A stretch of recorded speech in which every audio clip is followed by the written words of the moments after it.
Hi, and welcome to Crab Recap. Today, I will tell you about a movie called Intouchables. The movie opens with two men driving around Paris one evening. The driver, Driss, decides to speed up the fancy car amidst traffic, to the silent amusement of his employer, Philippe. When the police start to pursue them, Driss bets €100 that he can lose them, but the police eventually corner the car. Now, Driss bets €200 that he can get the cops to escort them. He exits the car as instructed by the officers, getting angry and saying that he needs to take his disabled boss to the emergency room. After checking that there is a wheelchair in the trunk, one officer sees that Philippe is foaming at the mouth and having seizures. They immediately let Driss go and offer to escort them to the hospital. In the car, Driss wipes off Philippe's mouth before the two joke around, since Philippe's seizure was just an act. They get escorted by the police while jamming to Earth, Wind, and Fire's September until they arrive in front of the emergency room. After waiting for the police to leave, Driss drives off once again.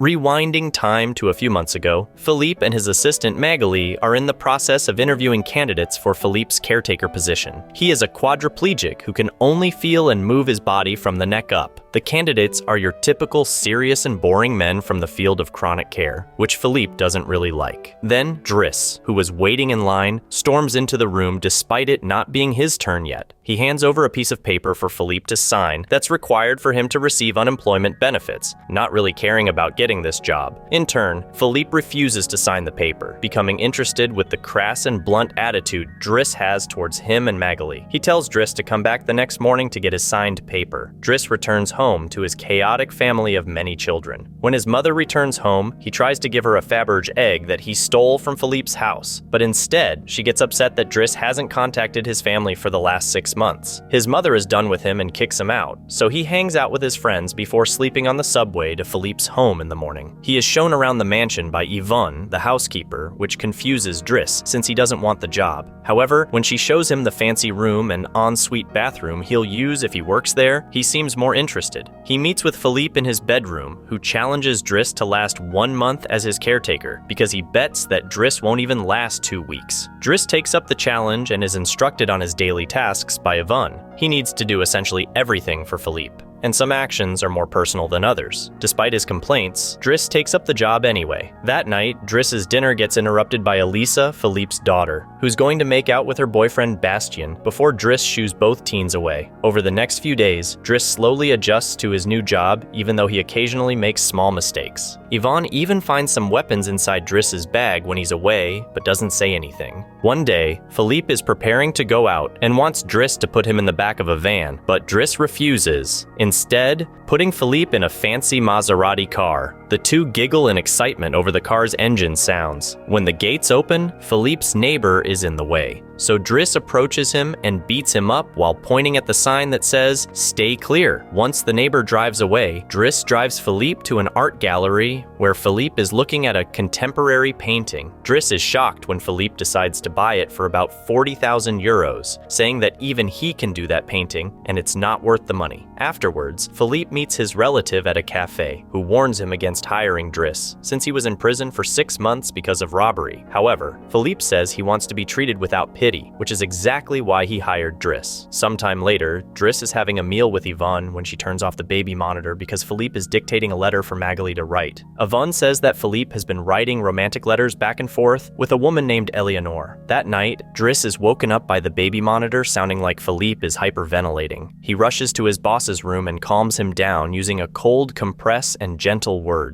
Philippe says he needs some air, so they take a late-night stroll in the city where Philippe reveals that he's having phantom pains all over his body. To try and help, Driss lights up a joint and gives it to Philippe. The two get high and end up in a restaurant chatting about how Philippe can still feel sexual pleasure when his ear is stimulated. He then talks about his late wife and Elisa, who they adopted, and how his paralysis is caused by an accident when he was paragliding. After some jokes, Philippe realizes that it's been a month since Driss was hired. He offers Driss to continue this job, but he must return the Faberge egg that he stole since it's an anniversary gift from his wife. Driss pretends not to know about it, but the next day, he visits his sister Mina after school to ask about the egg. She says she'll look for it, but also tells her brother that the police have been calling their house about their other brother. Then, Driss picks up his younger brother, Adama, who was caught with 30 grams of drugs on him. After scolding Adama, Driss wants to take him for a meal, but Adama refuses, hurrying to a suspicious car. Back with Philippe, Driss listens to him dictating a poem to write for Eleanor. Driss complains when he finds out that they've been mailing each other for 6 months, but haven't seen pictures of each other or even heard each other's voice. Driss snatches a letter and finds Eleanor's number, calling her despite Philippe's refusal. However, once she picks up, the two end up talking a lot, even before Philippe is about to attend an opera performance with Driss. She also wants to see a picture of Philippe, and Driss once again manages to convince him to send a nice picture of him already in a wheelchair. When it's time to send the picture, Philippe tells Yvonne to send one from before his accident. He tells her to hide it from Driss, who's approaching them, so Yvonne hurriedly shoves it in a random folder. One day,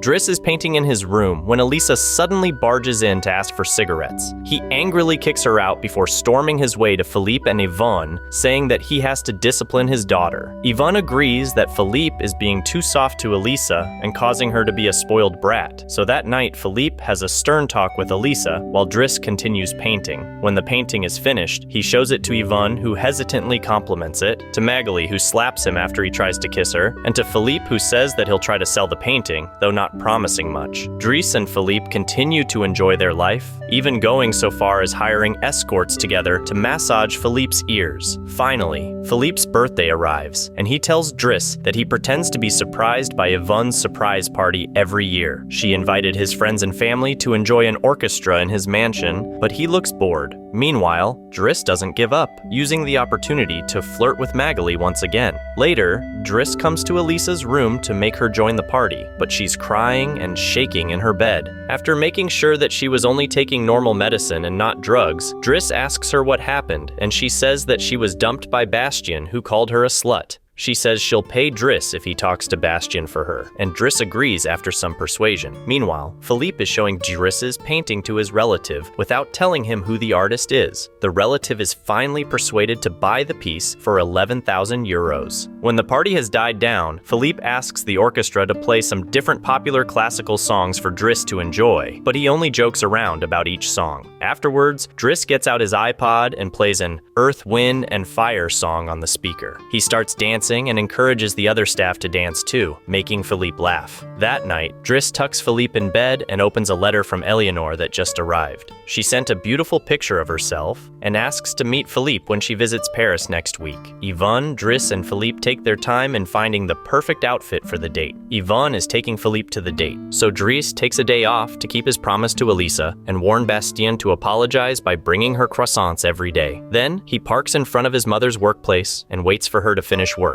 At the cafe, Philippe is anxiously waiting for Eleanor's arrival, constantly asking Yvonne for the time. He even orders some whiskey to calm his nerves, but just before she arrives, Philippe calls Driss to pick him up so he can bail on the date. They go to the airport and board a private jet, just the two of them. In the jet, Philippe gives Driss the money from his paintings sale, which he excitedly receives. By morning, they arrive at the countryside for Philippe to go paragliding. Once he straps in, he encourages Driss to paraglide too, but Driss wholeheartedly refuses. In the end, Driss paraglides along with Philippe and they both have a great time in the air. When they return home, Driss is surprised to see Adama waiting for him. Driss scolds him for getting into a fight, but he won't tell Driss what's going on. After telling Adama to wait in his room, he calls Mina to let her know that Adama is alright, before he asks Philippe if he's ready to sleep. Instead, Philippe tells Driss to sit beside him and asks him about his family. Driss admits that his parents are actually his aunt and uncle, who adopted him from Senegal when he was 8 since they couldn't conceive. However, his aunt miraculously got pregnant, and after his uncle died, she had more children with different men. Hearing this, Philippe tells Driss that just like Elisa, Driss needs to be present in Adama's life and discipline him. Therefore, Philippe fires him from being his caretaker so he can be closer with his family. Driss accepts this and packs up his bags, preparing to leave the mansion the next day. Magali comes to say goodbye to him, saying that she'll be given his room. When he tries to flirt with her for the last time, her girlfriend comes into the room to check it out, revealing that Magali is a lesbian. Then, Driss says goodbye to Yvonne, whom he has grown close to, and they share a nice hug. Before leaving, Driss is given a folder with the escort's information as a parting gift. However, when he opens it outside, he is disappointed to find the picture that Philippe didn't end up sending to Eleanor. In the days following, Driss returns to his house to take care of his mother and his siblings. He hangs out with his old friends, scares off the shady men that have been troubling Adama, and even looks for new jobs. In the job center, he even manages to impress and flirt with the recruiter. Meanwhile, Philippe has to hire a new caretaker who is more straight-laced and boring than Driss. He keeps getting annoyed at the new caretaker, going so far as not letting him help Philippe when he was having another phantom pain episode. He is depressed and doesn't care about his appearance anymore. One night, after his work shift, Driss heads to the mansion after being called by Yvonne. He greets Philippe through the window, and they take a night ride through Paris, which is how the movie started. Once the cops leave and they drive away from the emergency room, the two take a long drive until morning comes and they arrive at the coast. Once checked into their room, Driss pushes Philippe to the balcony so he can enjoy the sea view. Then, they joke around while Driss finally shaves Philippe's beard and mustache. Philippe now looks and feels like his old self before Driss left his side. They head to the hotel's restaurant, but Driss says that someone else will be accompanying Philippe for his meal. Amidst Philippe's questions, Driss only wishes him good luck and returns the Fabergé egg that he stole months ago before leaving the restaurant. Philippe is anxious about the mystery guest, but he's pleasantly surprised to find that it's Eleanor, who seems to not mind his condition at all. While the couple enjoy their meal, Driss walks away along the beach. The movie ends by showing us that the real Count Philippe Pozzo di Borgo has remarried and is now living with his wife and children in Morocco. Meanwhile, the real Driss, whose name is Abdel Yasmin Selou, has started his own firm and also has a happy family. The two remain best friends to this day. That's all for now. Thanks for watching. Write your opinion about the movie in the comments, and don't forget to subscribe so you don't miss new videos.